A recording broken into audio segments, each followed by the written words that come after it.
Like he kill you, like he beat you, like he even rape you. It's been a long, hard journey for Lucy. You work for 16 to 18 hours per day. For a year she worked in Lebanon, a dream that quickly turned into a nightmare of abuse.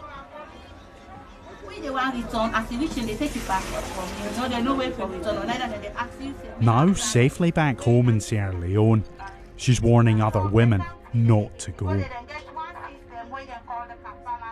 85% of the people that live in my country have their daily bread from their family members that work abroad. That is one of my dreams. I want to work abroad, I want to work abroad. But I found out that there is a difference of working in the Middle East and working in some of the other countries. Domestic maids are largely at the mercy of their employers. And human rights groups say Lebanon's economic collapse and COVID-19 has made a bad situation even worse. This scene is a snapshot of what's happening right across the Middle East. Last summer, women were being dumped outside their embassies in Beirut because families said they couldn't afford the wages. The Lebanese government wouldn't tell us whether anyone had been prosecuted for ditching their worker. I'm heading to a safe house to meet a group of domestic maids. In Lebanon, those that run away from abuse risk becoming illegal because their visa is tied to the family they work for. And that's why they hide. I wake up at 4 o'clock in the morning, then I finish work at 11. If I said today for them to give me my salary, they lock me from the bathroom. Why are you humiliating us? Are you humiliating me? Why did you run away from your employer?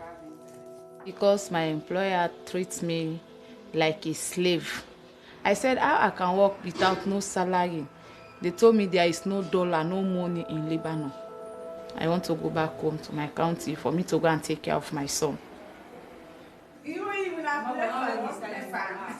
Did he abuse you? He slapped me, hit me. I just want to say that to the Lebanese people that let them stop to treat us like this, like beasts, like dog, because they value dog, cats more than us. All the women we spoke to have now been repatriated, but many others are still waiting. 250,000 foreign domestic maids work in Lebanon's cities and towns, cooking and cleaning, mostly unseen, in homes across the country. Many in Lebanon see nothing wrong with a system that provides cheap labour. The situation is not that bad at all. Of course, there is some Lebanese families not good. Of course, everywhere there's people like that. Well, I spoke to one domestic maid who said she wasn't even allowed to sleep in her room. These cases, very few, most of them, the majority, are happy with their families in Lebanon.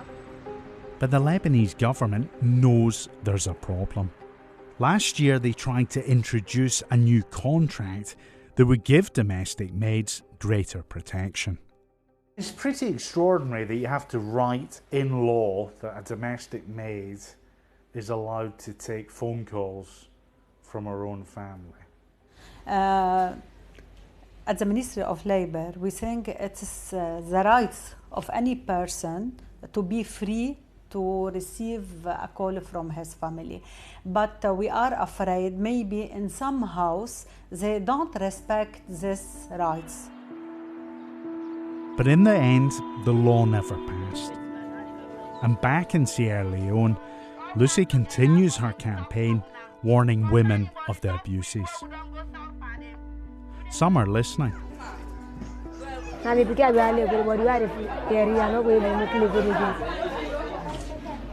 make a young go. What the money?